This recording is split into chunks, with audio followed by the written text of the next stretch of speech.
This episode of the House of Mystery is brought to you by Legacy Food Storage. The best way to protect your family is by being prepared. LegacyFoodStorage.com.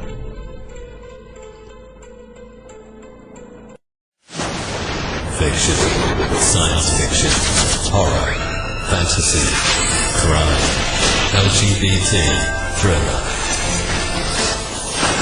You have now entered the House of Mystery with your hosts, Eric Shapiro, David North Martino, John Copenhaver, and Al Warren. Heard on KCK 106.5 FM Los Angeles, 102.3 FM Riverside, and 105.0 AM Palm Springs. You are back in the House of Mystery. And, of course, I'm Al Warren, and on the other side of the bench, we've got David North Martino. Either way, it's all good. Are you doing martinis today, or what? Maybe after. Would it make any difference the way you No. on? You know, I'm a professional. Come on. you are professional, and Yeah. like your doctor. Yeah. Give me your doctor's name. We'll mention her name on air. Yeah. Call her up and Everyone tell her not to calls. cancel my. On the interview the other day, I almost gave out Roger Stone's phone number. Oh, did you? Cell number when I was on that one crime beat, and they were talking about Roger Stone. It's like, I don't want to talk about Roger Stone. It's just because I've known him and they've had him on the show several times. And I said, well, do you guys want his cell number here? I'll give it out. And then they faded to a break. They didn't want to do that. He got subpoenaed today. Isn't that great? Oh, did he? Yeah. It's good to know famous people. You should give him a call. No. Yeah, I should text him. No, well, anyway, enough about the fantasy world. Speaking of, but we're going to jump right back into it, but on paper. So, returning guest today, he's going to talk about Shapers of Worlds. And, of course, this is a kind of a compilation book of a lot of great authors that he's interviewed on his show, his podcast. So, Edward Willett, thank you for being here. Thanks for having me. Well, again, over and over. Love you so much here. Let's understandable. Well, you're in demand. They're breaking the doors down. Big lineup out the studio here. They don't realize that you're not here, so. But that's all right. We don't need to tell them. Don't want to disappoint them. Wow. So, let's talk about this now. Shapers of Worlds. This is kind of like is it kind of like your greatest hits? Do you call it? Writers you've interviewed. It's everybody I've interviewed was given the opportunity. So I'm now in my fourth year of the podcast. I'm coming up. I just did episode 97. I only do it every 2 weeks, so it doesn't pile up as fast as some. But coming up on 100 interviews, and had some really great authors on here. And so the Shapers of Worlds anthology was kind of a brainstorm I had in, it was April of 2019 at the annual general meeting of Sask Books, which is the Association of Saskatchewan Publishers, of which I'm a member. Actually, I'm on the board now. I wasn't then, but I was at their AGM, and they had a publisher came in from Winnipeg who had kickstarted an anthology. She had comic connections, and the comics people love Kickstarters. So she had raised $100,000 for this thing, and I thought, that sounds pretty good, even though it's only Canadian dollars. So I thought, well, I know some authors. So my podcast was just a few months old at that time. It started in August of 2018, but I'd already interviewed people like John Scalzi and Joe Haldeman and David Brennan and, big names in the field.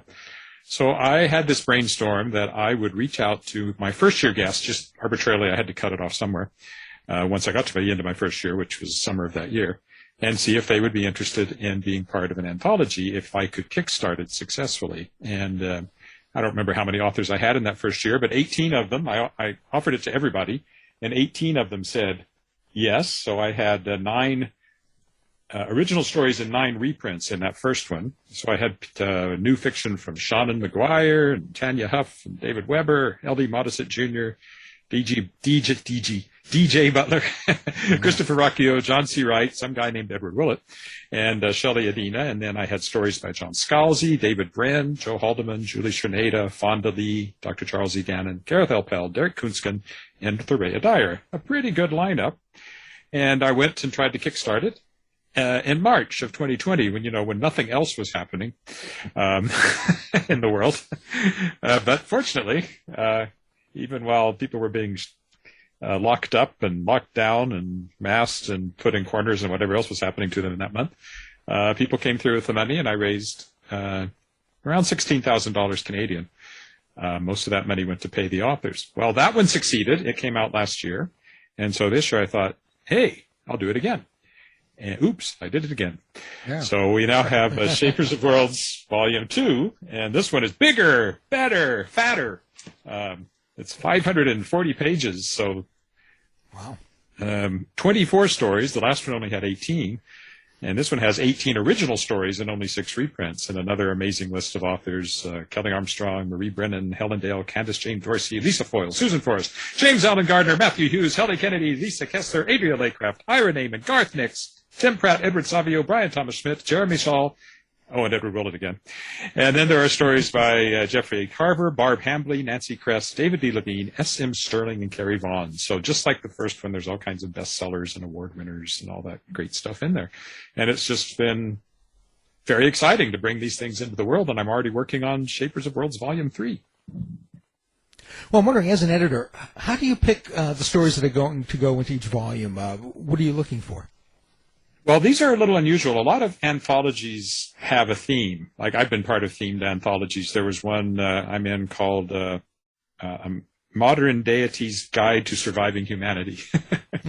And it was the idea that ancient deities had survived into the present world, and what were they doing? And I picked the Sumerian goddess of beer, who, of course, is running a bar. And that was mine. So all of the stories would have a theme. There was another one I was in called My Battery is Low and It is Getting Dark, which is about technology that has long since left its original purpose behind, but is doing something else. But this didn't have a theme, except all these people were guests on my podcast. So what it really is an author's showcase. So I literally left it up to the authors. I said, provide me with the story that you would like to see in this anthology. And made it easy for me to select. I only turned down one, and she gave me a different one instead, and that was just because I was trying to keep it from slipping into the mature audiences only. And the story she originally sent me was one of the more explicit ones I've read in my life. So I did make that judgment call, but for the most part, I was able to take whatever the authors wanted to offer. Wow. You never know what you're going to get then. No, and it has everything from alternate history to far future science fiction, to straight ahead sword and sorcery, to supernatural urban fantasy. If you don't like one story, the next one will be different. I think everybody will find something they like in it, and I think most people will find they like most of the stories, because these are all really great authors. Yeah. Oh, so what do you, I don't want to say it too much, but what do you consider your favorite? Or did you have some that kind of stuck out for you that you didn't expect and that were really good or appealing to you? Well, I liked them all. Of course. The two I wrote I really liked a lot. Oh, that's hard to say. Well, let me look at the first one here and see. Well, one in the first one, although it's a reprint, one that I was really, really thrilled to have was one by Joe Haldeman called Tri-Centennial, which won the Hugo Award back in 1976. And it's a great story, and I always like Joe's stuff, but the really great thing was that when I was reading his great novel, The Forever War, as a teenager, back when I was, in the early 70s, I would never have believed that the day would come when I would not only have met Joe Haldeman, interviewed Joe Haldeman, had dinner with Joe Haldeman, but had actually published a short story of his in a book that I had edited. That would never have crossed my mind. So in some ways, that's the one that I think really hit me the hardest in the first one, what I was actually doing here, working with this level of authors. On just the story level,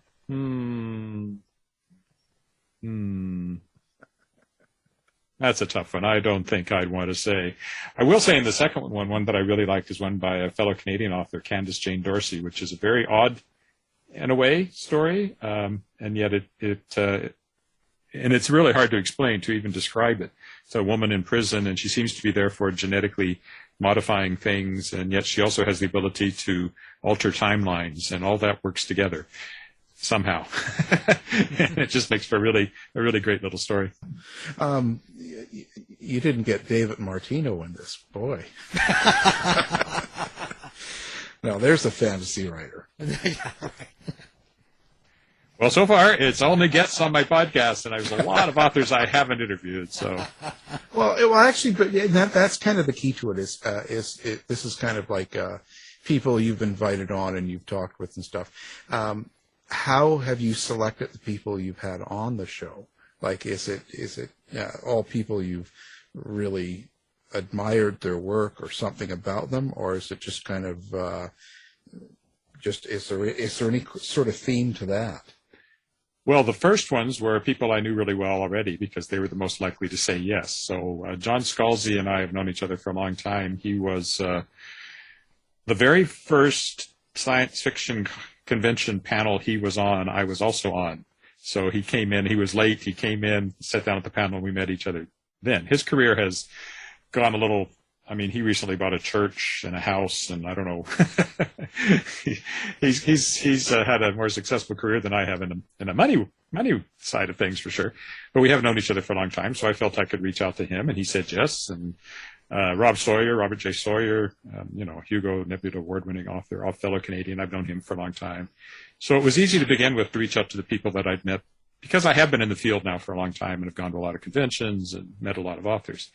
Then at times I've simply reached out cold to someone who I thought sounded interesting.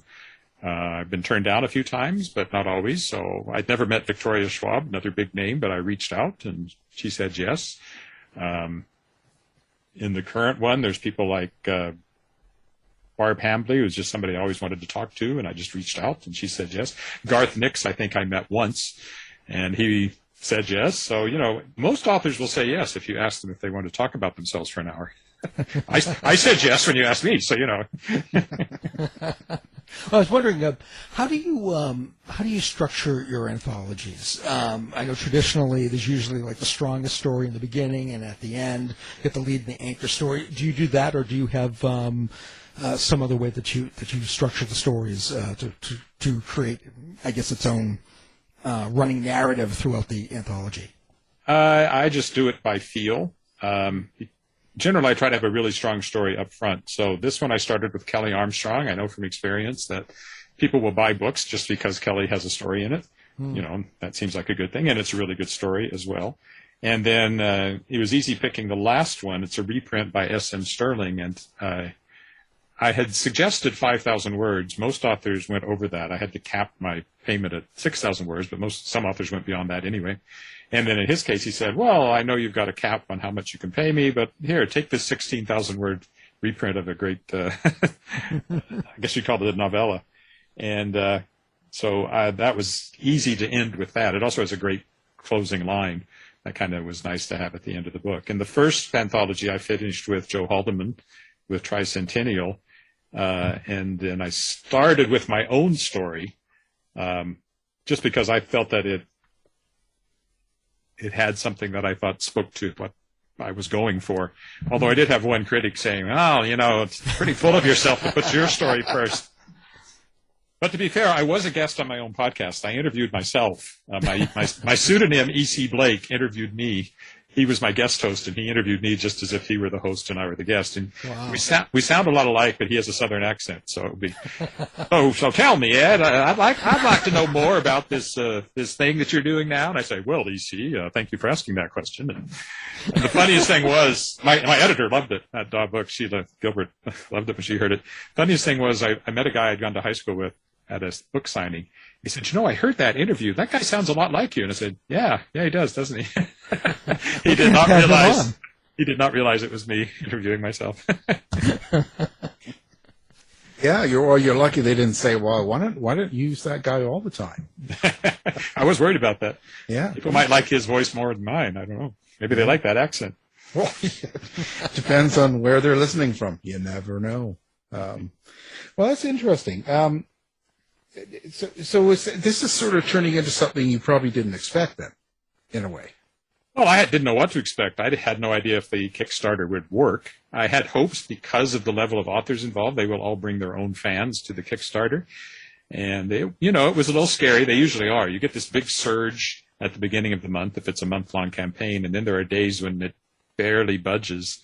And then usually at the end, if you're lucky, you get another surge and maybe it goes over. Unless you're one of those that's really lucky and that first surge pushes you over and everything after that is gravy. It was a little close, but both of them funded. Once the first one funded, I felt a little more confident doing the second one. But certainly I had no idea until I went to that annual general meeting of Sask Books back in April 2019. I had thought of doing a Kickstarter, but I'd always thought I would try to kickstart something for myself. And the other thing is I have my own publishing company. So what this has done is put my little publishing company, Shadowpaw Press, on the map a bit. And I am hoping to expand it to do more stuff. I founded it mainly because I have a lot of books that are backlist and publishers have gone away and the rights have come back to me and all that sort of thing that I wanted to get out there. But I've always wanted to do other stuff. And this has started me in that direction. And I hope to continue to develop Shadowpaw Press and to publish other books by authors who are not me. And this at least gives some sort of track record to Shadowpaw Press. Well, you could always do like Dave, just sell yourself if the Kickstarter doesn't. Yeah. doesn't make enough, So, No. I mean, mind you end up owing more money than you could ever pay back. Do you how is the sci-fi community? Like, is it fairly together? Is everyone kind of on board? Is it like a big family? Do you find? It's way broader than it used to be. There certainly was a time when you could have read all the science fiction novels being published in a given year, and you could have known everybody. And there's still people left from that era. But these days it's so fragmented, and with self-publishing, there are people out there who are writing science fiction fantasy, and they're selling thousands and thousands of copies. They never go to conventions. They're not part of any of the writers' organizations, and they don't, they're not they're part of their own communities, but they're not part of the old style science fiction community. My experience at the conventions has always been very pleasant, but I do live in Regina, Saskatchewan, which is a long way from, the people who hang out in places like New York and LA and stuff like that. And even anywhere in the States where you can get to some of these conventions more easily or more cheaply than I can. So I've met a lot of authors. I usually meet them briefly, have dinner or something, or say hi and chat for a little bit. But I'm not tied really closely into it. So I don't know. I think it's more fragmented than it used to be. But generally, I think people in the field are supportive of new writers and other writers simply because so many of them started out as fans. A lot of the people who write science fiction fantasy start out as fans of science fiction and fantasy. I think maybe even more so than in other genres. I can't say that for sure, but I suspect it might be true. It seems like every time you meet somebody who reads science fiction and fantasy, they want to tell you about the novel they're writing. So I think in that regard, the field is very supportive of each other and of other people who are writing the same crazy stuff. Well, so when you look to things like Netflix and streaming services and stuff, and there's a lot of science fiction and fantasy and things going on there, series and movies and stuff like that. Do you like the way it's going? It's a golden age for this stuff. I mean, when I think back to when I was a kid, how desperate I was to see anything that, what did I have? Well, Star Trek reruns, Space 1999, which is the stupidest premise of any science fiction show ever developed. Yeah. There was a show called The Star Lost, which Harlan Ellison was involved with, but he changed his name on it to Cordwainer Bird because he was so ashamed of what it had become. So that was about all we had going on back then. Oh, UFO, I remember that. And, Doctor Who, but I didn't see much of it. So it was very thin on the ground. And now, you watch stuff, you even watch stuff that's not very good story-wise, And it looks so great because CGI has made it possible to put anything online. So it really is a golden age for science fiction. I can't even keep up with all the Star Trek shows these days. It was almost dead for a while, and now it seems like there's a new Star Trek show popping up every couple of months. So I like it. I don't watch all of it. I can't. I find some that I like, some I've looked at and meh. But there sure is a lot out there. And, of course, my great hope is that perhaps somebody will pick up one of mine. Well, you were talking about a lot of people in fandom are also writing novels and want to be writers. And I was just wondering, do you have any advice for new writers or for those who are transitioning into science fiction and fantasy for maybe another genre? Well, first of all, you have to read it. Especially, that's the most important thing. I've done a lot of work like as a writer in residence at libraries and, writing classes and workshops and things. And what happens a lot with young writers, going back to Netflix and all the science fiction stuff on TV and movies, is that you get regurgitated Star Wars or regurgitated Star Trek, or you can see the media roots of it, and it's clear that they haven't read or science fiction currently, not, or at least not current science fiction. So I think reading it is very, very important. And that's how you also get a sense for how stories are told and how you deal with some of the problems that are specific to science fiction and fantasy, things like, making magic believable or the dreaded info dump, how to get that information out there, keep the story going. That's how you pick all that stuff up. Other than that, the only advice I ever give anybody is to keep writing, because the only way you learn to do this stuff is by doing it. And don't expect to necessarily be good the first thing you write, because you won't be. It's different now, too, because people can self-publish, right? So you can write anything. You can have it on Amazon tomorrow, even though you only wrote it yesterday and you didn't edit it or spell check it in between. You can do that. But and then it's all part of this vast mass of stuff, and that makes it hard for everybody to be discovered or found by the readers who are out there. So, yeah, I wish people would take a little more time and work harder at the craft before they rush straight on to publishing. Yeah. Well, and even the big names. I just watched that Zack Snyder one, Army of the, what is it, Army of the Dead or something like that. And that was terrible. I mean, I hate to say that, but it was not that good. It was like watching a Walking Dead. So it can be disappointing. What do you consider, or what do you think is important for a good science fiction or fantasy? Like what as a writer, what would you consider to be important? I think it's important that the story you're telling can only be told in that framework, ideally. Like, the thing that makes it science fiction has to be central to the story. If it could just as easily be a Western or a present-day story, then maybe it should be. Maybe you're actually not telling the story in the best possible way. But usually, science fiction is supposed to be a genre of ideas, big ideas. And there's so many things you can do in science fiction and fantasy that you can't do in literary fiction. But that magical element or that technological element, I think, has to be central to it to make it work. But at the same time, you can't forget about characters, because ultimately everything is about characters. So you can go the other way, where you have stories that are entirely about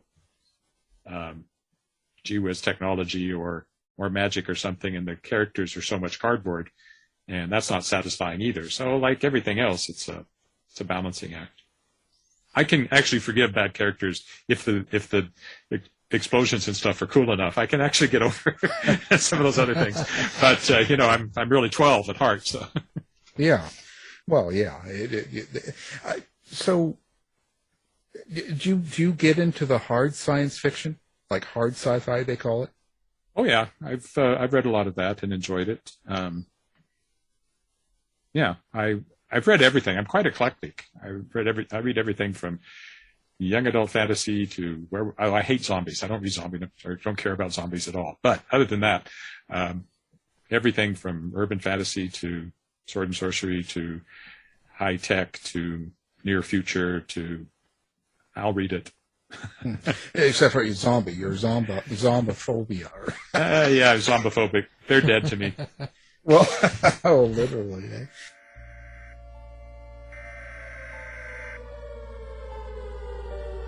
We interrupt our programming.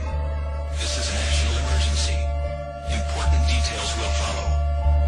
Are you prepared? Legacy Food Storage. The best way to protect your family is by being prepared. Go now to legacyfoodstorage.com. Use coupon code HOM15 now for 15% off. Quick, go!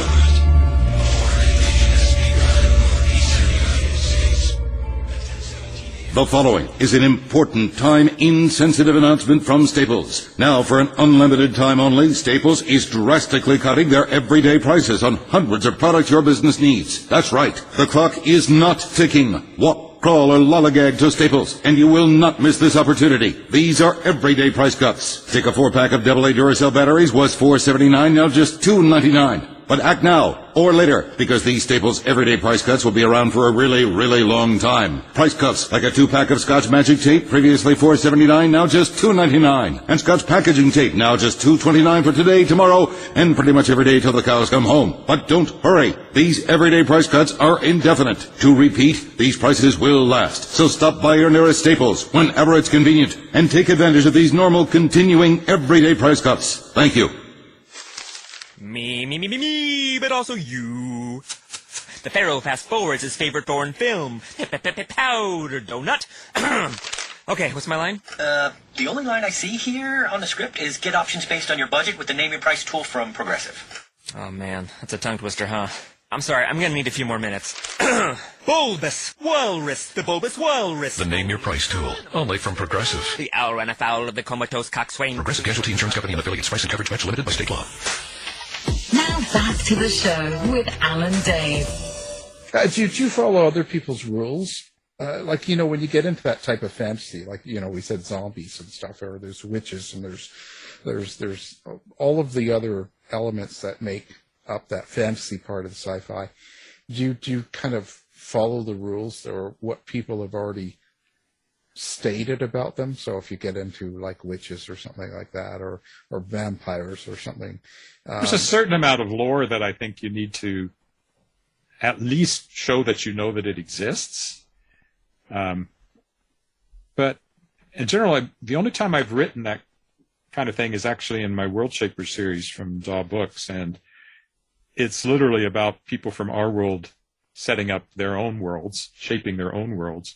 And the third one, The Moonlit World, was vampires and werewolves. It was shaped by people who really loved vampires and werewolves. And my characters from our world, or from a very close version of our world, and she has the same pop culture references as everybody else. And so I was able to play with that when she discovered that whoever had shaped the world actually had changed some of what she expected. So, you can see yourself in that mirror. Well, of course I can. What are you talking about? That sort of thing. I don't remember if that was one specific example, but so I was able to play with those tropes, use the ones I wanted and twist the ones I wanted, and it all made perfect sense. But, all this stuff is made up, so if you want to make it up in a different way, there are no rules. I was wondering, do you read outside of fantasy and science fiction, or has there been any other influences on your work outside of those genres? That was the main part of my pleasure reading growing up. These days, I'm more likely to... Most of my reading happens when I read out loud to my wife, because our kitchen is too small for us to both cook side by side. So while she cooks, I read, and we worked our way through the entire Hamilton biography, the one that got turned into the musical, but the book itself is way longer than the musical.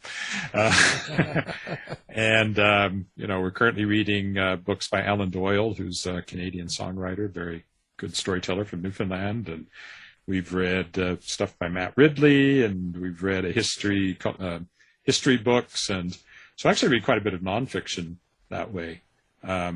I read less fiction than I used to, and it's just because I'm so busy doing stuff with words. I don't seem to have time to read the way I would like to, but certainly not the way when I was a kid. So do you find that while you're reading, does that kind of make it harder for you to write? Do you get like the voices or the cadence or whatever of other writers in your mind when you sit down and write? I've never noticed that happening, so I don't think so. I mean, I can sometimes tell that there are influences from books I've read. Star Song, which was the young adult fantasy we talked about, or science fiction novel we talked about last time I was on, was very much influenced by Andre Norton, Moon of Three Rings, and books like that. There's the whole idea of this sort of family that flies around in starships. There's something very close to that in Andre Norton. So that was influence. And of course, you can always see Heinlein's influence. He just influences. If you grew up when I grew up, he's in everything that I write, I'm sure. So yeah, those kind of influences are there, but I don't think I find myself copying people's actual prose style. I've been doing this a long time. I think I have pretty good control over it. So do you think you'll keep running with this now that it seems to be successful? This is your second one you set out now. Are you going to keep doing it? Yeah, and I've already reached out to my third-year guests for the Kickstarter I hope to run in March for Shapers of Worlds Volume 3, and I'll have, for example, F. Paul Wilson is providing a reprint, Cory Doctorow, reprint, Cat Rambo, James Morrow. These are some more big names. And I should say that even though there are a lot of big names, there are also people, I don't just interview big names, I do a lot, but every once in a while I'll talk to somebody who's pretty new or independently published, not from a traditional publisher. Or I've talked to, like in this one, I have a story by Lisa Foyles, who's best known for having been in the Nickelodeon show. She's an actress. When she was a kid, that's kind of where she got well known. But now she's writing middle grade fantasy. So it's an interesting mixture. And I think I've got 20 already lined up for the next one, so it'll be another substantial book, assuming that the Kickstarter works.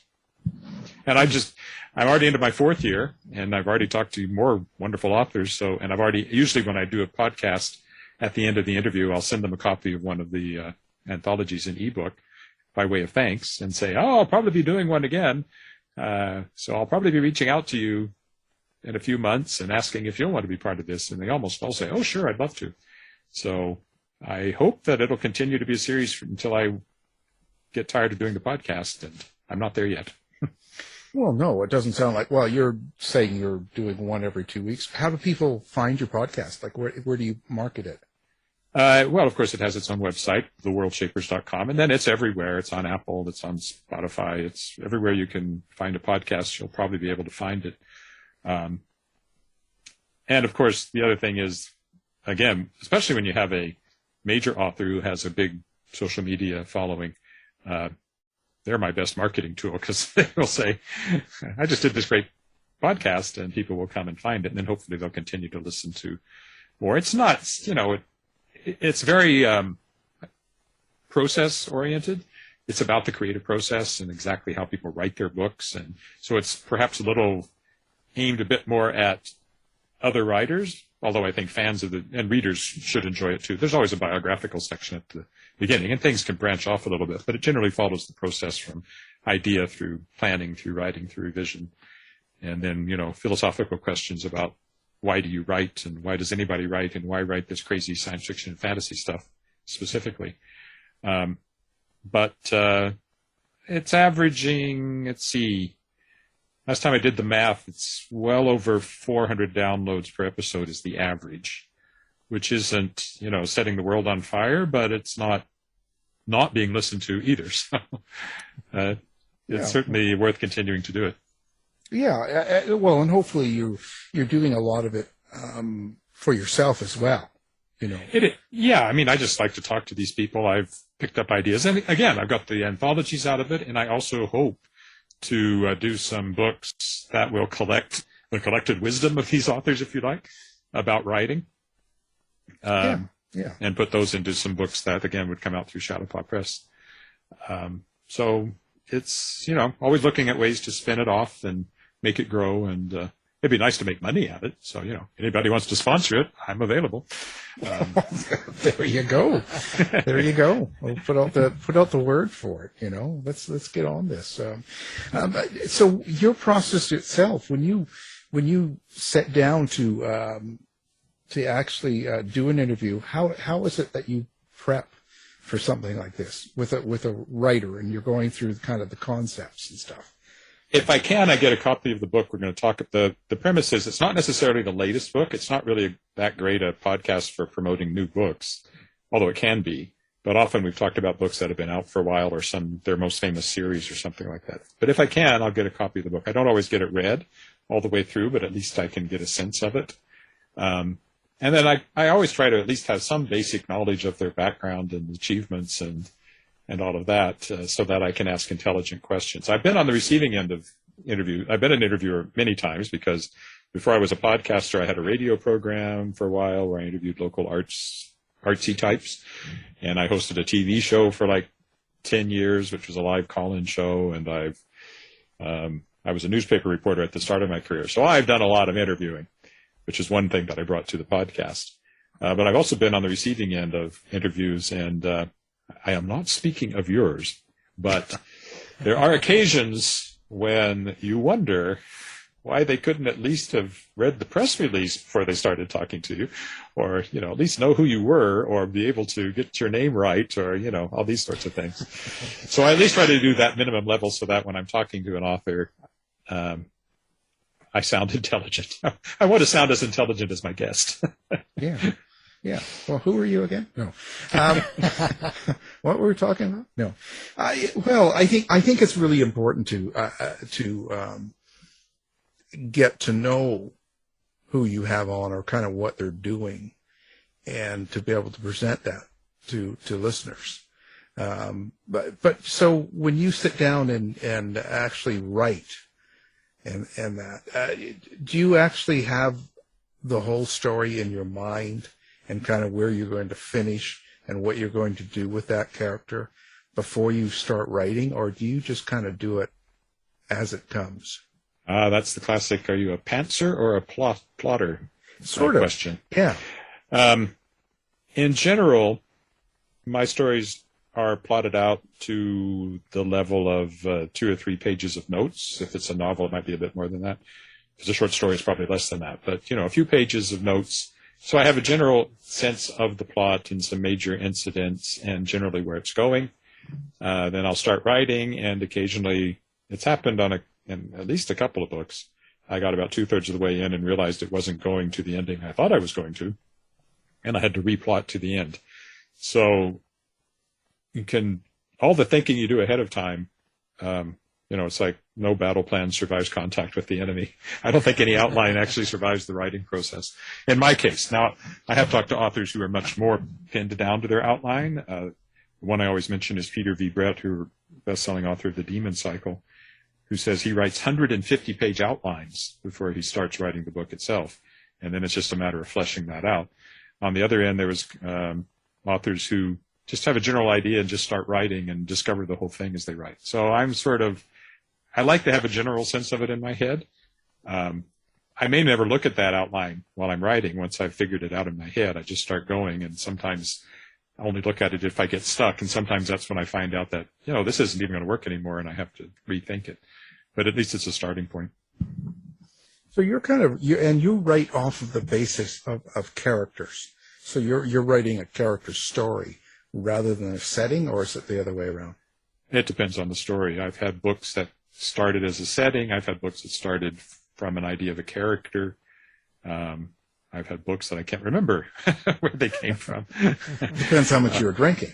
Yeah, and it depends on how long ago it was, because, quite off, or it's a big concept, like in the case of the Worldshapers, it was just this idea of this sort of all these...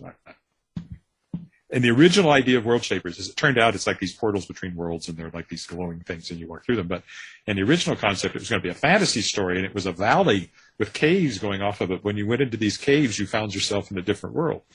And I think that was influenced by Philip Jose Farmer's Riverworld series, maybe.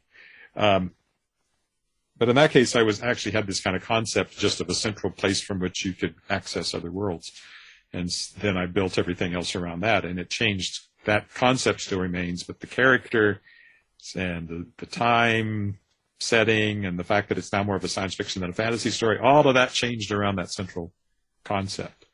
In the case of my trilogy Masks of Agrima, which was the one that E.C. Blake wrote, it was very much more of a character, like the daughter of someone who had an important magical role in society, and that turned out to be Masks.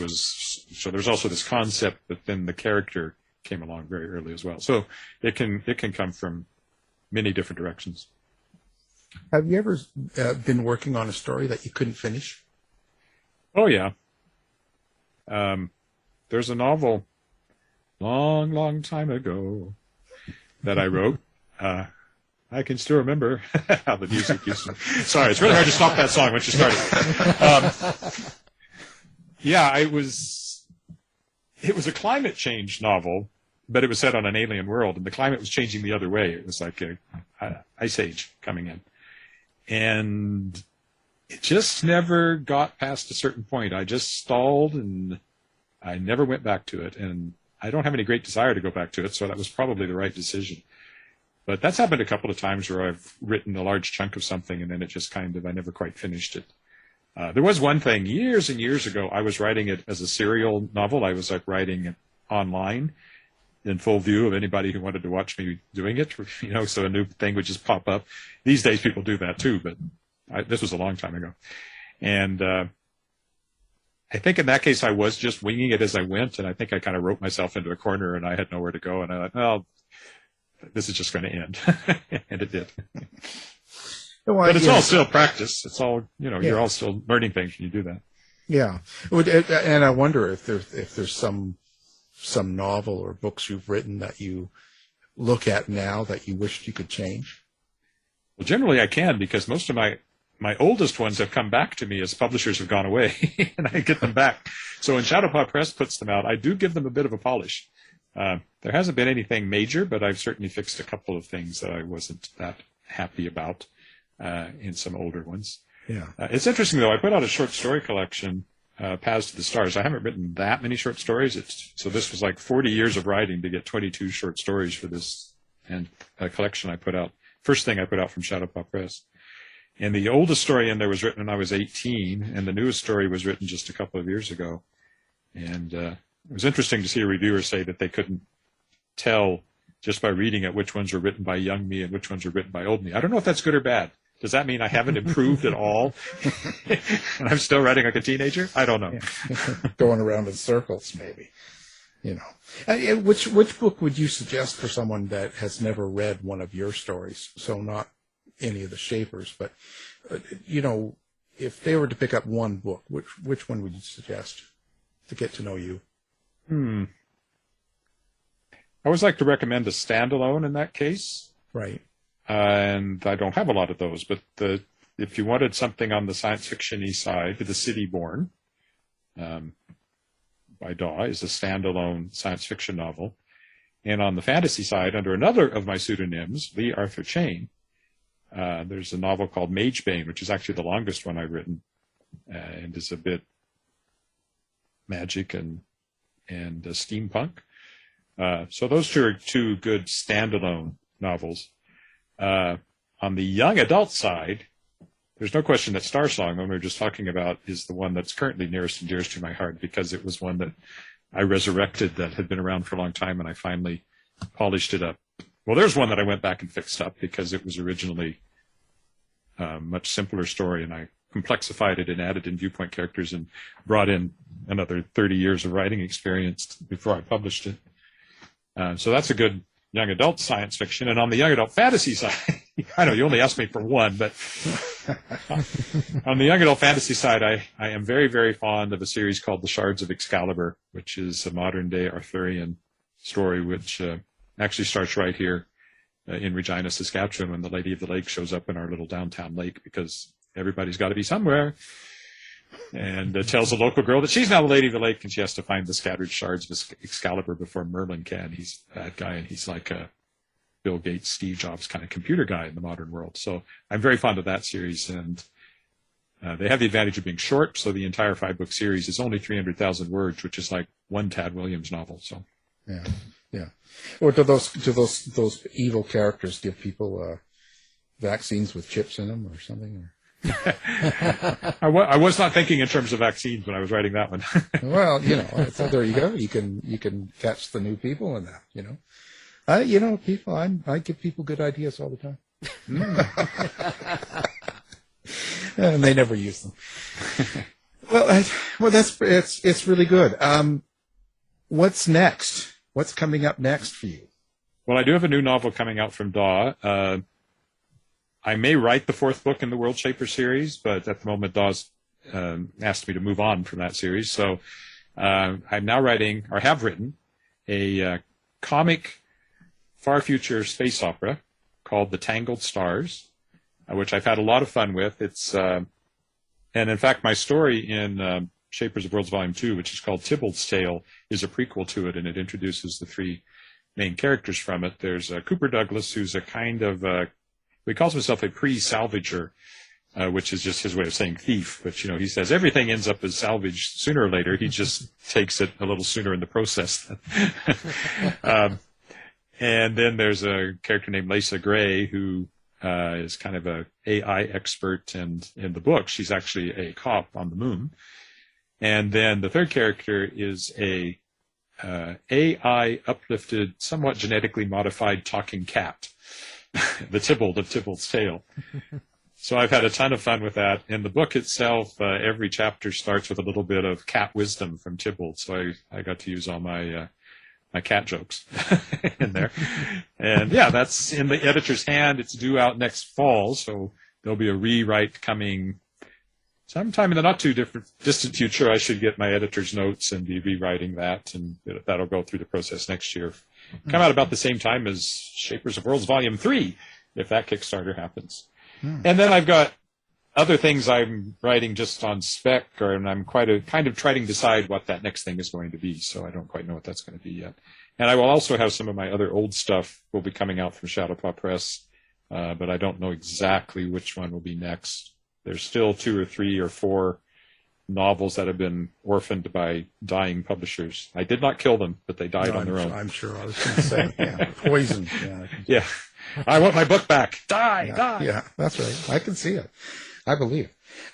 So where do people come find all that stuff? Do you have it all centrally located? Do you have a website? Do you have someplace you want people to find you? Yeah, well, if you go to Amazon, everything's available on Amazon. You find my page, Edward Willett, Amazon page. I do have a website, edwardwillett.com, 2 T's on Willett, very important. I do have an online shop called edwardwillettshop.com if you want to buy autographed books. It's a little behind. I need to add the anthologies, although I didn't really write them, but, if you want the editor's signature, you get it there. Shadowpaw Press has its own website, shadowpawpress.com, and all the books are available there. You can download the ebooks directly from that website. I make more money that way. And you can also order the print books through there. And then any online bookstore would have my books. Yeah. Well, fantastic. Of course, we'll have that connected as well. So, just for the old people in the crowd, which I'm one of them, how do you describe sci-fi to fantasy and all these different subsects? You've got all these different styles, and steampunk. Oh my God. What does that all mean to someone, looking at, the time machine to all of a sudden like, wow, what else, all this stuff? It was Orson Scott Card, I think, who said that fantasy has trees and science fiction has rivets. So that's a pretty good description. When it comes to the subgenres, there's just a lot of them, and more all the time. So you don't have to know what steampunk means. You look at the cover, you read the description, and if it sounds interesting, you read it. You don't have to be an expert in all these subgenres. I think the main difference between science fiction and fantasy is that science fiction is something that has that could happen theoretically. There's the technology is at least based on our world and perhaps extrapolating into the future. And fantasy generally is something that could not happen in our world because it's magic and ghosts and other made up things like that. So I think that's the big difference between the two of them. But you can have exactly the same story and the same kind of effects, the big set pieces of strange things happening. And in one story, it's happening because of magic, and in another, it's happening because of technology. But because one has rivets and one has trees, they're two different genres. Well, there we go. Now I know, sort of. That's fantastic. Well, again, I really appreciate you coming on the show.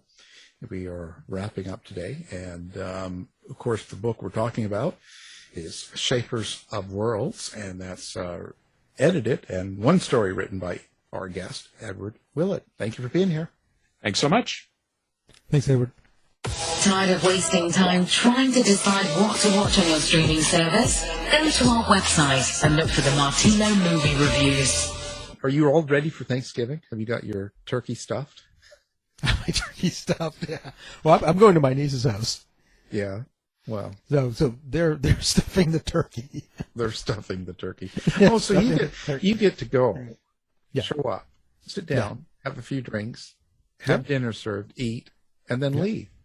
Yes. That is the way to do it, Al. You're not doing any cooking. Nope. You don't do any cleaning. Yep. I'll rile the kids up. Yeah, you get them all. Yeah. Give them sugary treats. Yes. Really high sugar. And be like, come on, kids. Yeah. Let's run around. Yeah, that's right. Get them all wiped, and that's great. and is there an old person in the family that's going to get drunk and pass out? Yeah, I don't know. Me. We always had that. I mean, my dad always took care of that. Head in the food by the end of the night, So, but there's always some entertainment going on, Yeah. I don't know. Well, that's exciting. Well, you don't do Thanksgiving. No. Well, everyone's dead anyway in my family, but we did Thanksgiving in Canada because I've been in Canada solid for 2 years. So we used to do American Thanksgiving and Canadian Thanksgiving, but now I just did Canadian, and I don't really care. Yeah, one's enough. One's enough. It's probably it's too much cooking, too much work. Try to do two. Too much work. I'm getting old. Yeah. And take it a little easy. Yeah. So, and you never. So I was on Vice and the show, and you never watched it. I can't believe. I don't have Vice right now. Did you say it was on HBO? It's on HBO right now. I am going to watch it. And you could just told me that. Yeah, no, that's not good enough. I posted it. I sent it out to all of our group chat. Everybody I couldn't knew. find it. I even give you the code so you didn't have to pay for it if you didn't have membership. So what more can you? So now I get it. I'm a horrible man. Yeah, I guess I'm pretty bad. I guess the shows are really bad, and it's the dark side of the '90s. And I'm in episode 7 about cults of the '90s. But that's all right. Don't worry about it. Are you talking about how you were in a cult? Yeah, I am now. It's called radio, but don't worry about it. It's not important. My show's Of course it is. I'm still shocked with this this thing I see. Man horrified that Army blew up his mom's body after it was donated for research. I'm still shocked by this. Yeah, in Arizona, man donated. Yeah. He donated his mother's body, who was like 98, I think. Okay. And that's for science research. And he found out later that they actually, the body was put in like a factory or kind of a place where they were practicing blowing it up. So they were blowing up bodies, I guess, to see what kind of, it was an FBI facility. Okay. And they do a raid on it just to see, I guess, what happens, and they blast testing and stuff. So they put real cadavers. Yeah, they put the real bodies in there, and I guess so. He's pretty upset about this, Wow. So I guess they supposedly strapped her in a chair, and detonation took place That sounds fun, actually. Get the idea what the human body goes through when the vehicle is hit by an IED. How did he find out about this? It's on the national. So I only talk about these stories that I get on the news cycle from the network itself. Yeah. So they're national network reports. So it's not like an Alex Jones sort of thing. Yeah. So it is. But that's really, really crazy, because he said that on the box that he checked for, the mother's research and donating the body and all that, he wanted it. He checked for Alzheimer's research. Oh. So he thought the brain would be studied. Okay. Because I guess she probably had Alzheimer's. But no, he didn't check the box for blow up my mother. Yeah, I just wonder how they can just do that. It's just kind of. I guess it doesn't matter. I guess it's just a formality, Yeah, but it's kind of deceptive. Research, but we're going to do whatever we want. It's kind of deceptive, right? Because if that was you, right, and your mother said, okay, well, I want my body donated for science. Yeah. And you said, okay. And so then she passes on, and then you do that, and then you find out about this. It's kind of deceptive. Yeah. No, it is. I mean, I don't know. I mean, if they did it with me, I wouldn't care, right? I really, because but some people get really upset about this. Yeah. Wonder if there was just a mix up or something. Yeah, well, I think so, but you never know. Somebody else's brain is getting studied. Yeah, it's supposed to be blown up. Yeah, and it's just kind of weird because in the report they talk about all these buckets where they have human heads and arms and legs, male genitalia in a cooler, and I guess that they do these things, and I'm confused about the whole thing. But that sounds like Dom his refrigerator. Yeah, it sounds like one of those. It should be one of those A&E shows. It's like Discover Bodies. I have a store. Yeah, that's it. Yeah, Svengoolie. Yeah, I'll tell you another day. Well, that's it for the night, and tomorrow we'll be back with an all-new show. See you then. To find out more about our show, guests, or to listen to past shows from our archive, please go to www.houseofmysteryradio.com. Show's over for now. Was it as good for you as it was for me? Well, good night. This has been a production of Something Weird Media. I'll be back.